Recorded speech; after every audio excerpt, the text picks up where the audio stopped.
கர்த்தருடைய பரிசுத்த நாமத்து சோத்திரம் உண்டாதாக நியாயாதிபதிகளை நம்ம பார்த்துட்டு இருக்கிறோம்.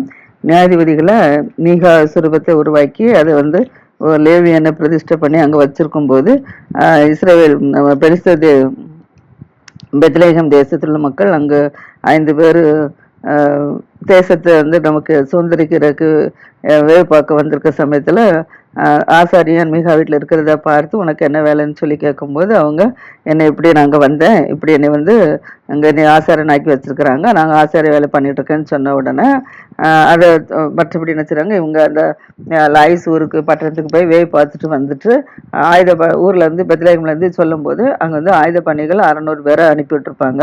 அப்போ அந்த ஆயுத பணிகள்லாம் வரும்போது அந்த இப்ராஹிம் மலைநாட்டில் இருக்கும்போது இந்த 5 பேர் வேவு பார்த்துட்டு வந்த 5 பேரும் சொல்லுவாங்க, இப்படி மிகா வீட்டில் இப்படி சுரூபங்கள் இருக்கிறது, வெட்டப்பட்ட விக்கிரகம் இருக்கிறது, நம்ம ஆசாரியன் தான் அங்கே இருக்கிறான்னு சொன்ன உடனே என்ன செஞ்சுட்டாங்க, திரும்ப அவங்க அந்த வாசலை நிற்கும் போது அவங்கள சொல்லி தள்ளிட்டு அந்த சுரூபத்தை எடுத்துகிட்டு போயிட்டான்னு சொல்லி பார்த்தோம்.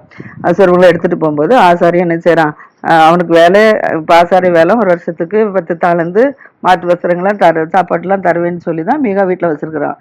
அப்போ இந்த சுரூபத்தை அவங்க எடுத்துகிட்டு போன பிறகு அவங்க இருக்க முடியாதுல்ல, அதனால என்ன செய்கிறான், அவனே பின்னால் போவான்.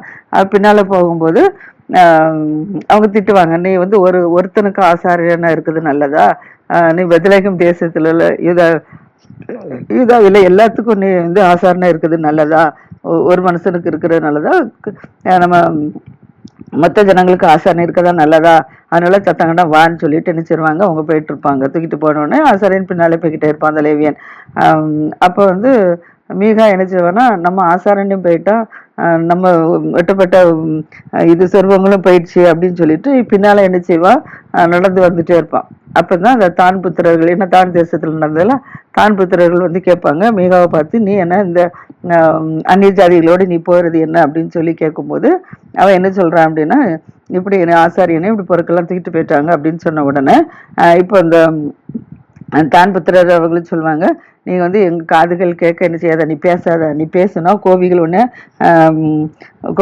என்ன சொல்லுவாங்க, மேலே எரிச்சலாக இருப்பாங்க, உன்மேல் விழுந்து உன்னை கொண்டுருவாங்க, உன் ஜீவனுக்கு மோசம் ஆயிரும், அதனால நீ பேசாத அப்படின்னு சொல்லி தான் புத்திரர் என்ன செய்றாங்க சொல்றாங்க. சொன்ன உடனே இப்போ மீகா புரிஞ்சுட்டான், ஏன்னா இவங்க நம்மளை விட பலசாலிகளா இருக்கிறாங்க, அப்போ நம்ம இவங்களோட போனாலும் நமக்கு ஆபத்து தான், இனி நமக்கு இந்த சுரூபமா ஆசாரியனே கிடைக்காது அப்படின்னு சொல்லிட்டு அவங்க என்ன செய்வாங்கன்னா அதை விட்டுட்டு திரும்பி வீட்டுக்கு போயிடறான். அப்போ போகும்போது இவங்க என்ன செய்யறாங்க, இந்த சுரூபத்தை கொண்டுட்டு போறாங்க. சுரூபத்தை கொண்டு போன உடனே இவங்களுக்கு என்ன செய்யுது, நேரம் யுத்தத்துக்கு போறாங்க. யுத்தத்துக்கு போன இடத்துல லாயிஸ் ஊர் ஜனங்கள் யுத்தத்துக்கு போகும்போது அங்க நினைச்சுறாங்க, ஏன்னா இது கர்த்தருக்காக வழிபட வச்ச சுரூபம்லாம், அதனால இதை கொண்டு போறதுனால அவங்க என்ன செஞ்சிருவாங்க, அங்க ஜெயிச்சிருவாங்க. லாயிஸ் ஊர் மக்கள் என்ன செய்றாங்க, தோற்கடிக்கப்பட்டுருவாங்க.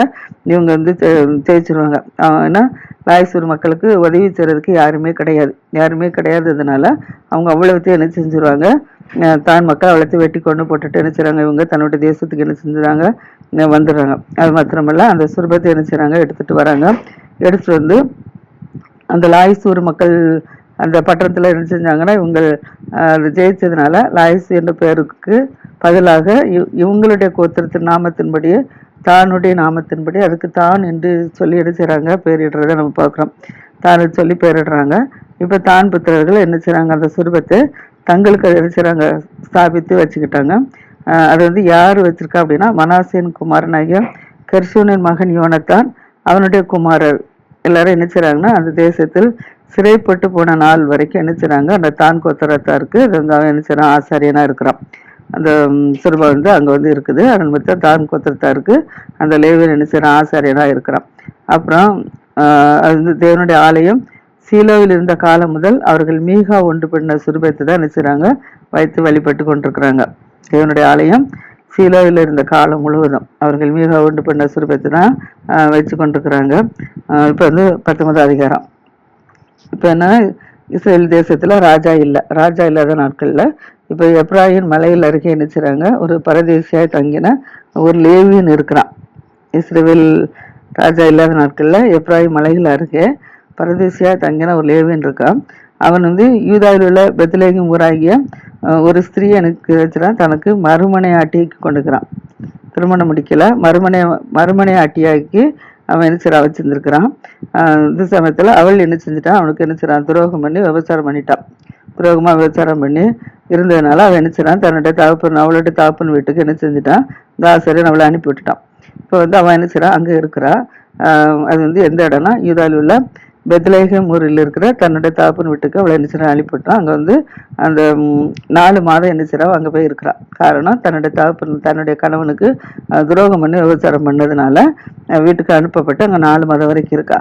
இப்போ அவள் புருஷன் என்ன செய்றான் அப்படின்னா, அவளோட நலவு சொல்லவும் திரும்ப அவளை அழைத்து கொண்டு வரவும் என்ன செய்றான் அப்படின்னா 2 கழுதைகளை ஆயத்தப்படுத்துறான். 2 கழுதைகளை ஆயத்தப்படுத்தி தன் வேலைக்காரனையும் கூட்டி கொண்டு என்ன செய்றான், அந்த யூதாவில் உள்ள பெத்லேஹேம்ல அந்த தன்னுடைய மனைவி இருக்கிற இடத்துக்கு என்ன செய்றான், போயிட்டு இருக்கான். இப்போ அங்கே போன உடனே அவனுடைய தகப்பன் என்ன செய்றான், அவன் போன உடனே அவனை சந்தோஷமா ஏற்றுக்கொண்டு அவன் வீட்டில் வச்சிருக்கிறான்.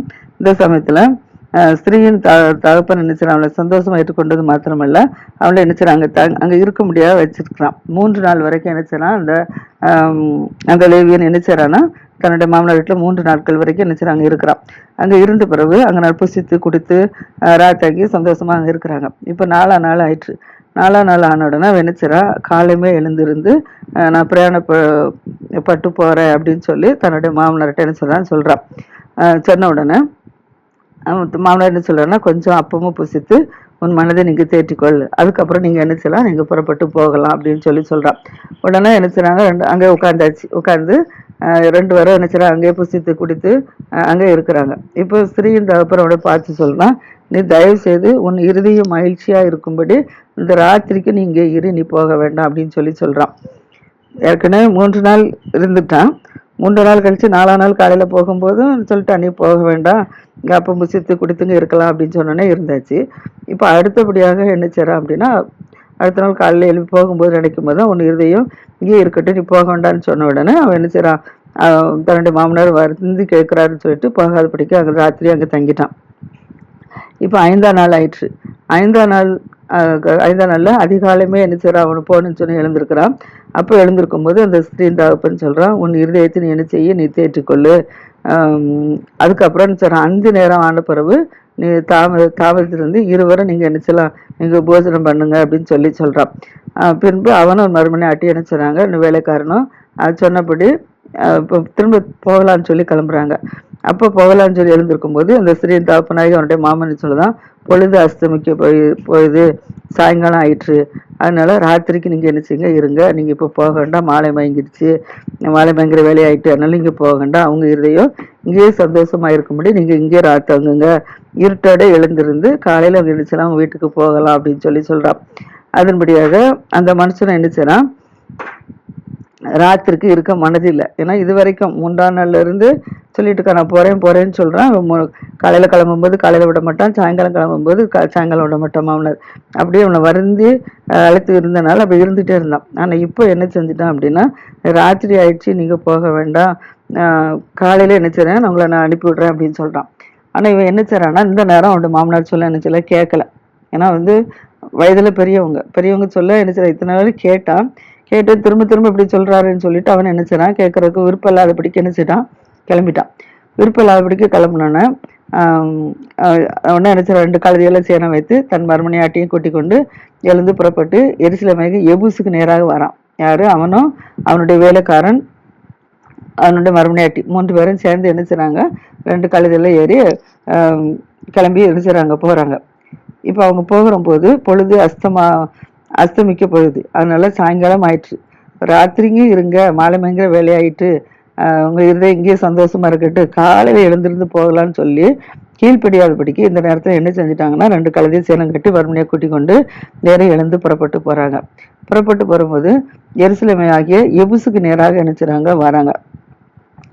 எபுசுக்கு நேராக வரும்போது, எபுசுக்கு வந்து நம்முடைய ஜனங்கள், கர்த்தருடைய ஜனங்கள் கிடையாது, அங்கே விக்கிரகத்தை பின்பற்ற மக்கள் இருக்கிறாங்க. அதனால அங்கே வர்றதுனால இப்போ எபுசுக்கு சமீபமாக வருகிற போது பொழுது போகிறதா இருந்துச்சு. நல்லா இருட்டு பொழுது போனால் சாயங்காலம் நேரமாகி நல்லா இருட்டக்கூடிய நேரம் ஆயிடுச்சு. அதனால வேலைக்காரன் சொல்கிறான் அந்த எஜமானாய்க்கு, நம்ம இந்த எபுசர் இருக்கிற பட்டணத்துக்கு போவோம், போய் அங்கே போய் நம்ம என்ன செய்வோம், ராத்தங்குவோம் அப்படின்னு சொல்கிறான். அதுக்கு அவர் எஜமான் சொல்கிறான், இல்லை, நம்ம இந்த வழியை விட்டு இஸ்ரவேல் புத்திரர் இல்லாத மரிஜாதியார் இருக்கிற பட்டணத்துக்கு நம்ம என்ன செய்யக்கூடாது, போகக்கூடாது. அதனால நம்ம இங்கே எஃப்சி இருக்க மரிஜாதியார் இருக்கிற இடத்துக்கு போகாதபடிக்கு அப்பாலே நமக்கு கிவியா இருக்கிறது, கிவியாவுக்கு போவோம், அங்கே நம்முடைய ஜனங்கள் இருக்கிறதுனால நம்ம கிவியாவுக்கு போவோம் அப்படின்னு சொல்லி அந்த லேவியனான ஆசாரியனாகிய அந்த வேலைக்காரனுடைய எஜமான் என்ன செய்றான்னு சொல்றான். அப்படி சொன்ன உடனே இப்போ என்ன செய்றாங்க, எபேசுக்கு போகாதபடிக்கு நேரா கிபியாவுக்கு போறாங்க. கிபியாவுக்கு போகும்போது அவன் சொல்றான், தன் வேலைக்காரனை பார்த்து சொல்றான், நம்ம கிபியாவிலும் ராமாவிலும் ராத்தங்கும்படிக்கு அவைகளில் ஒரு இடத்திற்கு போய் சேரும்படி நம்ம நடந்து போவோம் அப்படின்னு சொல்லி வேலைக்காரனை பார்த்து சொல்றாப்புல. கிபியா அல்லது ராமா எங்கேயாவது ஒரு இடத்துல போய் நம்ம ராத்தங்க போவோம், நம்ம நடந்து போவோம் அப்படின்னு சொல்லி பேசுறாங்க. அப்படியே என்ன செய்றாங்க, அவங்க நடந்து என்ன செய்றாங்க போறாங்க. நடந்து போகும்போது பென்னியமீன் நாட்டை சேர்ந்து கிபியா கிட்ட வந்துட்டாங்க. இப்போ கிபியா கிட்ட வந்திருக்காங்க. இப்போ சூரியன் அஸ்தமனம் ஆயிட்டு, சூரியன் என்ன செஞ்சுட்டு மறைஞ்சு போயிட்டு, சூரிய அஸ்தமனம் ஆயிட்டு. அதனால அவர்கள் கிபியால வந்து நம்ம ராத்தங்கும்படிக்கு வழியை விட்டு நம்ம என்ன செய்றாங்க, அவ்விடத்துக்கு போறாங்க. இந்த கிபியால வந்து ராத்தங்குறதுக்கு அவங்க இருக்கிற வழியை விட்டு என்ன செய்றாங்க, அந்த இடத்துக்கு போறாங்க. அந்த இடத்துக்கு போகும்போது அந்த பட்டணத்துக்குள்ள போகிற போது ராத்தங்குறதுக்கு அவங்க வீட்டுல யாருமே சேர்த்து கொள்ளலை. சேர்த்து கொள்ளாதனால அவங்க என்ன செய்றாங்க, இப்போ வீதியில இருக்கிறாங்க. வீதியில் இருக்கிறதுனால இப்போ வயலில் என்ன செய்றாங்க, வேலை செய்து கொண்டு வருகிற மாலையில் வேலைக்கு, காலையில் வேலைக்கு போயிட்டு மாலையில் சாயங்காலம் தானே வேலைக்கு போயிட்டு வருவாங்க விவசாய வேலை. அதே போல் வயலில் வேலை செஞ்சுட்டு மாலை நேரத்தில் ஒரு கிழவன் நினைச்சிடான் வர்றாரு. அந்த கிழவன் நினைச்சிடான் அவன் வந்து எப்ராஹிம் மலை தேசத்தான். அதனால அவன் நினைச்சுதான் கிபியாவில் அவன் செஞ்சிருக்கிறதுக்கு வந்திருக்கிறான். அவன் வந்து எப்ராஹிம் மலை தேசத்தான். ஆனால் வந்து கிபியாவில் வந்து நினைச்சிடான் செஞ்சிருந்து கொண்டிருக்கிறான். ஆனா அவன் இருக்கிற இடத்து வந்து யாரு, எல்லாரும் பென்னியமீன் மனுஷர்கள் தான் இப்போ அந்த இடத்துல இருக்கிறாங்க. அதனால அந்த கிழவன் தன் கண்களை ஏறெடுத்து பட்டத்து வீதியில் இருக்கிற அந்த பிரயாணப்பட்டு வந்திருக்கிறதானே இவங்களுக்கு பார்க்குறான். பார்க்கறது கேட்குறாங்க, நீங்க எங்க போறீங்க, எங்க வந்தீங்க அப்படின்னு சொல்லி கேட்குறாப்புல. கேட்டோன்னா அதுக்கு அவங்க சொல்றாங்க, நாங்க யூதாவில் உள்ள பெத்லகேம்ல இருந்து நாங்க வரோம். எங்க இடம் வந்து எப்ராஹிம் மலை தேசம் மட்டும் நாங்க மலை தேசத்துல இருக்கிறனால நாங்க ஈதாவில் பெத்லகேமுக்கு போயிட்டு நாங்க திரும்பி என்ன செய்யறோம், இந்த மலைக்கு நாங்க வருகிறோம் அப்படின்னு சொல்லி சொல்றாங்க. அப்போ அப்படி சொன்னோன்னே அப்போ அந்த கிழவன் சொல்றான், நானும் அவ்விடத்தான், நானும் எப்ராஹிம் மலை தேசத்தான் தான். ஆனால் நான் பிழைப்புக்காக ஒன்று செஞ்சுருக்கேன், நான் கிபியாவில் வந்து செஞ்சிருக்கிறேன் அப்படின்னு சொல்லி சொல்றான். அங்கே வந்து பென்னியமீனர்கள் இருக்கிறாங்க அப்படின்னு சொல்லி அவன் சொல்றான். அப்போ இவங்க சொல்றாங்க, நாங்கள் ஈதாவில் உள்ள பெத்லகேமில் உள்ள நாங்கள் போய் வந்தோம். நான் வந்து நான் கர்த்தருடைய ஆலயத்துக்கு போறேங்கிறேன். ஏன்னா எப்ராஹிம் தேசத்துல கர்த்தருடைய ஆலயம் இருக்குது. அதனால கர்த்தருடைய ஆலயத்துக்கு நான் போறேன். ஆனா நான் இப்போ இங்க வர்ற வழியில என்னை யாருமே என்ன செய்ய மாட்டேங்காங்க, என்னை ஏற்றுக்கொள்ள மாட்டேங்காங்க அப்படின்னு சொல்லி அவன் சொல்றான். அப்படி சொன்ன உடனே அந்த கிழவன் என்ன சொல்றான்னா, கிழவன்கிட்ட திரும்ப இவங்க சொல்றாங்க, நாங்கள் வந்து பெத்துல இருந்து வாரோம், எப்ராஹிம்ல தான் எங்களுக்கு இந்த மலையில தான் எங்க ஆலயம் இருக்குது, அங்க போறோம். ஆனா அங்க தங்குறதுக்கு எங்களை யாரும் ஏற்றுக்கொள்ள மாட்டேங்காங்க. எங்க கழுதைக்கு தீவனம் இருக்கிறது, எங்களுக்கும் வலிக்கு ஆகாரங்கள்லாம் இருக்கிறது, எங்களுக்கு எந்த குறைவும் இல்லை, எங்களுக்கு அப்போ இருக்கு, திராட்சரசு இருக்கு, எங்களோட ஒன்றுமே குறைவில்லை அப்படின்னு சொல்லி சொல்றான்.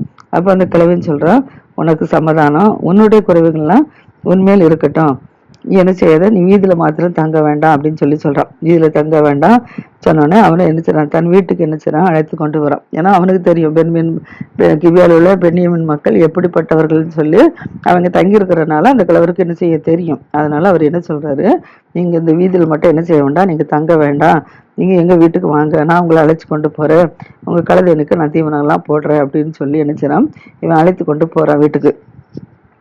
அழைத்து கொண்டு போன உடனே இப்போ அழைத்து கொண்டு போகிறான், வீட்டுக்கு போயாச்சு. வீட்டுக்கு போனோடனே நினச்சிடறான், கழுதைக்கு தீவனங்கள்லாம் போட்டுறோம். போட்டுட்டு அவங்கள நினச்சிடறாங்க, கால்கள்லாம் கழுவி எடுத்துக்கொண்டு அவங்களுக்கு புசிக்கிறதுக்கு ஆகாரங்கள் கொடுக்குறாப்புல. ஆகாரங்களை அவங்க நினச்சிடறாங்க, புசித்து சாப்பிட்டு எடுத்து மன மகிழ்ச்சியாக இருக்கிறாங்க. இந்த சமயத்தில் பேலியாளின் மக்களாகிய அந்த ஊர் மக்கள் வராங்க. இது ஏற்கனவே பார்த்துட்டு வரல, இவங்க வந்து பென்னியமீனர்கள், இவங்க வந்து கிபியாவில் இருக்கிற பென்னியமீனர்கள், அவங்க சரியில்லாத மக்கள். அதனால தான் அந்த கிழவன் என்ன சொன்னா, நீங்கள் வழியில் தங்க வேண்டாம்னு சொல்லி, வீதியில் தங்க வேண்டாம்னு சொல்லி தன்னுடைய வீட்டுக்கு அழைச்சி கொண்டு போனதை பார்த்தோம். ஏன்னா 2 பேருக்கும் ஒரே ஊர், இவங்களும் எப்ராஹிம் மலை தேசம் தான், அவனும் மலை தேசம் தான். ஆனால் அவர் கிழவன் ஆயிட்டார், முந்தைய ரொம்ப நாளைக்கு முன்னால் அவர் இங்கே வந்துட்டார் கிபியாவுக்கு. ஆனால் ஊர் ஒன்று, ஆனால் ஆட்கள் தெரியாது, அவ்வளோதான். அதனால இவருக்கு இந்த பென்னியமீன் தேசத்துல மக்கள் எப்படிப்பட்ட மக்கள் தெரிஞ்சதுனாலதான் நீங்க அங்க தங்க வேண்டாம்னு சொல்லி, நம்ம ஊர்ல உள்ள ஆசாரியன் தான் அங்க வந்திருக்கிறான்னு சொல்லி அவர் வீட்டுல தங்க வச்சிருக்கிறாரு. ஆனா வந்து இப்போ இவங்க வந்து இது கிழவி வீட்டுல தங்கி இருக்கிறத பேலியாளின் மக்கள் என்ன செஞ்சுட்டாங்கன்னா இதை அறிஞ்சிட்டாங்க. அறிஞ்ச உடனே நேரம் என்ன செய்றாங்க, கிழவி வீட்டுல இருந்து கதை தட்டுறாங்க. கதை தட்டி, நீங்க உங்க வீட்டுக்கு வந்தது யாரு, அவங்கள என்ன செய்ய, வெளியில விடு, நாங்க அவங்களை அறியணும் அப்படின்னு சொல்லி கேட்குறாங்க. அப்போ அந்த கிழவை என்ன சொல்றான் அப்படின்னா, அந்த வீட்டுக்காரனை அந்த அவன் கிழவன் சொல்றாரு, நீங்க இவங்களுக்கு எந்த பொல்லாப்பும் செய்ய வேண்டாம். ஏன்னா அவங்க பொல்லாப்பு செய்ய தான் வந்திருக்கிறாங்க, நைட்டு இவனை கொல்லணும்னு சொல்லி வந்திருக்கிறாங்க. அதனால அவன் சொல்றான், இந்த நீங்க வந்து என்ன செய்யலாம், என்னுடைய வீட்டுக்குள்ள அவங்க இருக்கிறாங்க, அதனால நீங்க என்ன செய்யணும், இவங்களுக்கு எந்த தீங்கும் செய்ய வேண்டாம், எந்த பொல்லாங்கும் இவங்களுக்கு செய்ய வேண்டாம். அந்த மனுஷர்கள் என் வீட்டுல வந்துட்டாங்க, வந்தனால இவங்களுக்கு இந்த மதிக்கட்டான காரியத்தை நீங்க என்ன செய்ய வேண்டாம், செய்ய வேண்டாம் அப்படின்னு சொல்றான். சொன்னோன்னே அந்த கன்னியாஸ்திரி ஆகிய என் மகள் இருக்கிறா, அந்த மனிதனுடைய மறுமண மாட்டியும் இருக்கிறா, அவர்களை நான் நினைச்சிறேன், நான் வெளியில கொண்டுட்டு வரேன், அவர்கள் நீங்க அவமானப்படுத்தினா படுத்திக்காங்க, உங்கள் பார்வைக்கு சரியான பிரகாரம் என்ன செய்யணுமோ செஞ்சுக்காங்க. ஆனா இந்த மனுஷனுக்கு பட்டும் நீங்க என்ன செய்யணும், அப்படிப்பட்ட மதிகேடான காரியத்தை நீங்க செய்ய வேண்டாம் அப்படின்னு சொல்றான். ஆனா அந்த மனுஷர்கள் என்ன சொல்றாங்க, அந்த கிழவன் சொல்ல கேட்காதபடிக்கு அவன் என்ன செய்யறான்னா, அவனை கொலை செய்யணும்னு நினைச்சு அவனை வெளியில விடுங்கிறாங்க. ஆனா அவங்க வெளியில விடாதபடிக்கு இருந்தோடனே இப்போ அந்த மனுஷன் நினைச்சிடான், தன் மரமணியாட்டியை பிடித்து நினைச்சிடான், அவரிடத்துல அழைச்சி கொண்டு போக விட்டுட்டான். ஏன்னா இப்ப 2 போனா 2 கொண்டுருவாங்க. அதனால இப்ப அவளை மட்டும் போனா ஏதாவது விசாரம் பண்ணிட்டு விட்டுருவாங்க அப்படிங்கறதுல அவன் நினைச்சிடான், தன்னுடைய மறுமணியாட்டியை விட்டுட்டான். இப்ப கிழவனுடைய மகள் இருக்கா, கிழவன் சொன்னது என்ன செஞ்சாரு, என்னுடைய மகள் இருக்கா, அவனுடைய மறுமணியா மாட்டி இருக்கிறான்னு சொல்றான். ஆனா இங்க தங்குறதுக்கு வந்ததுனால தன்னுடைய மகள் இருக்கிறான்னு சொல்றான், வலிவு பிள்ளை கன்னியாஸ்திரி, அதனால சொல்றான். ஆனா அவன் என்ன செய்றான், நம்ம வந்து அடைக்கலம் கொடுத்துருக்காரு, நமக்கு அடைக்கலம் கொடுத்த இடத்துல இவங்க நமக்கு தொல்லை கொடுக்க வந்திருக்காங்க. அப்ப அந்த இடத்துல அவருடைய பிள்ளையை நம்ம விட முடியுமா? அதனால என்ன செய்றான், தன்னுடைய மறுமனையாட்டி என்ன செய்றான், அவங்ககிட்ட விட்டுட்டான். சரி விசாரம் பண்ணிட்டு விட்டுட்டு போயிடுவாங்க அப்படின்னு சொல்லிட்டு அவங்கள வெளியில விட்டுட்டான். இவன் வந்து என்ன செய்யல, வெளியில போகல, பாதுகாப்படிக்கு இருந்தாங்க. இப்போ அந்த பேலியாளின் மக்கள் என்ன செய்றாங்க, அவன் மறுமனையா மாட்டி என்ன செய்றாங்க, ராத்திரி முழுவதும் என்ன செய்றாங்க, முழுவதும் விடியற் காலம் வரைக்கும் என்ன செய்றாங்க, அவங்கள லட்சியா நடத்துறாங்க. ஏன்னா பெண் எல்லா பெண்ணுங்கனாலும் லட்சியா நடத்துறாங்க. லட்சியா நடத்திட்டு கிழக்கு வெளுக்கும் போது அவளை என்ன செய்றாங்க, நீ போ, வீட்டை பார்த்து போன்னு சொல்லி விட்டுட்டாங்க. இப்போ அவன் நினைச்சிடா, விடிய காலத்துக்கு முன்னால அந்த ஸ்திரீ என்ன செய்றா, வெளிச்சமாகும் மட்டும் என்ன செய்றா, அந்த எஜமான் இருக்கிற வீட்டு அந்த வாசலை வந்து என்ன செய்றா, வந்து விழுந்து கிடக்குறான். ஏன்னா முழுவதும் அவன் லட்சியா நடத்துனதுனால எத்தனை பேர் அவள்கிட்ட பிரவேசித்திருப்பாங்க. அவளோட பிரவேசத்தினால அவளோட சரீரம் என்ன செய்யுது, இத்து போயிடுச்சு. விலன் இல்லாம இருக்கிற நேரத்துல அவங்க விட்டுட்டு போயிட்டாங்க, வெளிச்சமான நேரத்துல. இந்த நேரத்துல அவ என்ன செய்றா, தன்னுடைய கணவன் இருக்க இடத்துல தான் வர முடியும். அதனால அவ என்ன செய்றா, அந்த எஜமான் இருக்கிற வீட்டு வாசற்படியில கதவு திறக்கல. அதனால அவள் மயங்கி வந்ததுனால கதவு திறக்க சொல்லலை. கதவு திறக்க சொல்லாதபடிக்கு அந்த மயக்கத்துல இருந்து என்ன செய்றா, அந்த வீட்டு வாசற்படியிலேருந்து என்ன செய்றா, விழுந்து கிடக்குறா. இப்போ அவனுடைய எஜமான் என்ன செய்றான், காலையில எழும்பி காலையில எழும்பி அந்த வீட்டு கதவு வாசல் என்ன செய்றான், திறக்கிறான். திறக்கும்போது தன் வழியை என்ன செய்றான், போகணும்னு சொல்லி புறப்பட்டு போகணும்னு சொல்லி வரும்போது அவருடைய மறுமனையாட்டியாகிய ஸ்திரீ அந்த வீட்டு வாசல் என்ன செய்றா, வீட்டு வாசலுக்கு முன்பாக தன் கைகளை என்ன செய்றா, அந்த வாசற்படியின் மேல் வைத்தவளா கிடக்குறான். அந்த வீட்டு வாசற்படியில தன் கைகளை வைத்தபடியா என்ன செய்றா, விழுந்து கிடக்குறான். அதை பார்த்தோன்னே இப்போ அவன் என்ன செய்றான், சரி தூங்குறா போல அப்படின்னு நினைச்சிட்டு என்ன செய்றான், நீ எழுந்துரு, நம்ம போவோம் வீட்டுக்கு அப்படின்னு சொல்றான். ஆனா அவன் வந்து அவன் எழுப்பி என்ன செய்யல, அவன்கிட்ட வந்து எந்த சத்தமும் இல்லை. சத்தம் இல்லாதனுடனே இப்போ என்ன செய்றான், அவன் செத்து போட்டாலும் சொல்லி அவன் அறிஞ்சுக்கிட்டான். அதனால என்ன செய்றான், அவளை தூக்கி என்ன செய்றான், அந்த வந்த கழுதையின் மேல என்ன செய்றான், அவளை போட்டுட்டு பிரயாணப்பட்டு என்ன செய்றான், தன்னுடைய ஊராகிய அந்த எப்ராயிம் மலை நட்டுக்கு என்ன செய்றான், வரான். இப்போ அங்க வீட்டுக்கு வந்த பிறகு என்ன செய்றான் அப்படின்னா, இப்படி நம்முடைய ஜனங்கள், ஏன்னா கிபியாலேருந்து யாருக்கா, கர்த்தருடைய ஜனங்கள் தான் இருக்கிறாங்க. கர்த்தருடைய ஜனங்கள் இருக்கிற இடத்துக்கு இப்படி வந்தோடனே இப்போ என்ன செய்றான்னா, அவளை தூக்கி அந்த வீட்டுக்கு போய் கத்தி எடுக்கிறான். கத்தி எடுத்து என்ன செய்றான், தன் மறுமனை ஆட்டியை பிடித்து அவளுடைய எலும்புகளோட கூட என்ன செய்றான், 12 துண்டமாக்கி என்ன செய்றான், அவளை வெட்டுறான். 12 துண்டாக்கி வெட்டி என்ன செய்றான், அவளை தன்னுடைய அந்த இடத்துல இருந்து இஸ்ரவேலில் எல்லை எங்க என்ன செய்றான், அவளை அனுப்புறான். அதில் 12 துண்டு என்ன செய்றான், எலும்போடு என்ன செய்றான், வெட்டுறான். ஏன்னா இது வரைக்கும் இப்படிப்பட்ட அவமானம் அங்கே நடந்ததில்லை. இப்போ நம்ம வந்து நம்ம ஏரியால தான் நம்ம அங்கே வந்திருக்கோம். நம்ம அங்கே வந்த இடத்துல கர்த்தருடைய ஜனங்களா இருக்கிறவங்களே நம்மளை இப்படி செஞ்சுட்டாங்களே அப்படின்னு சொல்லி, இது மக்கள்லாம் நீங்கள் எல்லாரும் கேளுங்க, நியாயம் தருங்க அப்படின்னு சொல்லி என்ன செய்றா அப்படின்னா, அதை 12 துண்டு எலும்புகளோடு சேர்ந்து வெட்டி அதை என்ன செய்றான், இஸ்ரவேல்ல 12 கோத்திரங்கள் இருக்குல்ல, 12 கோத்திரங்கள் இருக்கிற மக்கள் இடத்துல என்ன செய்றான், ஒவ்வொரு துண்டா என்ன செய்றான், வெட்டி அங்கங்கே என்ன செய்றான், அனுப்புறான். ஆனால் இதே போல மதிகட்ட காரியம் எங்கே செஞ்சதில்லை, எங்கே இப்படி இருக்கிறது அப்படின்னு சொல்லி என்ன செய்றான், அதை அனுப்புறான். அனுப்பிட்டு இது நீங்கள் எல்லாரும் என்ன செய்யுங்க, ஆலோசனை பண்ணி எனக்கு இது முடிவு எடுத்து சொல்லுங்க அப்படிங்கிறதெல்லாம் என்ன செய்றான், அதை அனுப்புறத பார்க்குறோம். இது நம்ம என்ன பார்க்குறோம் அப்படின்னா, வந்து என்ன செய்றா, ஒரு ஆசாரியனுடைய மனைவியா இருக்கிறான். இருந்துட்டு அவன் என்ன செய்றான், அவனுக்கு துரோகமான விபச்சாரம் பண்ணான். விபச்சாரம் பண்ணதுனால கர்த்தர் என்ன செஞ்சிருக்காரு, விபச்சாரம் பண்ணனால கர்த்தர் என்ன செய்றாரு, அவளை சும்மா விடலை. இப்போ வந்து நம்ம சரியா இருந்தா நம்ம கர்த்தர் நினைச்சா ஒன்றும் செய்ய மாட்டார். நாம் சரியில்லாத காரியங்களை செய்யும்போது கர்த்தர் நம்மள என்ன செய்வாரு? சிச்சை கொடுப்பாரு. இப்போ பாருங்க, அந்த நேரத்துல அவர் அப்பா சொல்லி இங்க போக வேண்டாம்னு சொல்லி 4 நாள் 5 நாள் தடுத்து வச்சிருந்திருக்காரு. 5 நாள் தடுத்தும் இப்போ நீ போக வேண்டாம்னு சொல்லி என்ன செஞ்சாங்க? இவங்க மீறி வந்துட்டாங்க. ஒண்ணு, வயதானவர் சொல்ல என்ன செய்யல, கேட்கல, கீழ்ப்படியாதபடிக்கு என்ன செஞ்சுட்டாங்க? புறப்பட்டு வந்தாங்க. சரி, திரும்ப திரும்ப அவர் இன்னைக்கு காலையில கிளம்புனா காலையில சொல்றாங்க, சாயங்காலம்னா சாயங்காலம் சொல்றாங்க, அவங்கள போக விட மாட்டேங்காங்க. இவன் என்னால இப்படிதான் சொல்லிட்டு இருப்பா அப்படின்னு சொல்லிட்டு இவங்க ஒரு பக்கம் கிளம்புறாங்க. ஆனா அவரு பக்கத்துல இருந்து கர்த்தர் எடுத்து அவங்க உள்ளத்துல பேசி, இங்க போக வேண்டாம் போக வேண்டாம்னு ஏதோ தடுதல் வர்றதுனால அவங்க தடுத்துட்டு இருந்திருக்காங்க. ஆனா அவங்க வார்த்தைக்கு இவங்க பெரியவர் சொல்லிக்கு கீழ்ப்படிஞ்சிருந்தா இவளுக்கு இந்த ஸ்திரிக்கு என்ன செய்யறது, இந்த ஆபத்து வந்திருக்காது. ஆனா அவங்க கீழ்ப்படியாதனால அவங்களுக்கு ஒரு தண்டனை ஒண்ணு. இன்னொன்னு வந்து அவ என்ன செய்றான்னா, தன்னுடைய ஆசாரியர் தன்னுடைய கணவனுக்கு என்ன செய்றா, விபச்சாரம் பண்ணி வேசித்தனம் பண்ணி அவனுக்கு துரோகம் பண்ணிட்டான். அதனால அவளுக்கு என்ன செய்யுது, இது ஒரு தண்டனை. இப்படியாக இந்த 2 காரியத்தினால என்ன செய்யனா, இப்ப அவனும் தன்னுடைய மனைவியை இழந்துட்டான். இவளை என்ன செய்றா, விபச்சாரம் செஞ்சது நிமித்தமாக கர்த்தர் சிச்சைக்கு ஒப்பு கொடுத்த நிமித்தம் அவளை என்ன செய்றா, மரிச்சு போயிட்டான். இதை நம்ம என்ன பார்க்குறோம் அப்படின்னா, நம்ம யாருக்கும் என்ன செய்யக்கூடாது, துரோகம் பண்ணக்கூடாது. இந்த கணவனோ மனைவியோ ஒருத்தருக்கு ஒருத்தர் என்ன செய்யக்கூடாது, நம்ம வந்து கர்த்தர் இணைச்சு வச்சுக்காருன்னா பரிசுத்த பகவது லேவியன், மற்றவங்கன்னா கூட ஒன்றும் தெரியாது. ஒரு லேவியனுடைய மனைவியா இருந்துட்டு விபச்சாரம் பண்ணதுனால அவளுக்கு நடந்த சம்பவம், அவமானப்பட்டு இப்படி மறிக்க வேண்டிய சூழ்நிலை ஆயிடுச்சு.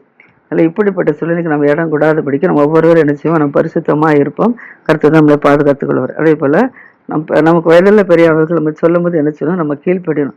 கீழ்ப்படியாதனால என்ன செய்றாங்க, உங்களுக்கு தண்டனை கிடைச்சிருக்கு. இதுலேருந்து நம்மளதில் பெறுவோம். கர்த்தர் தான் நம்மளை ஆசீர்வதிப்பாராக. அப்படிப்பட்ட பாவசாபத்துக்கு நாம் ஆளாகாதபடிக்கு பரிசுத்தமாக நடப்போம். கர்த்தர் தான் இதை ஆசீர்வதிப்பாராக. ஆமென்.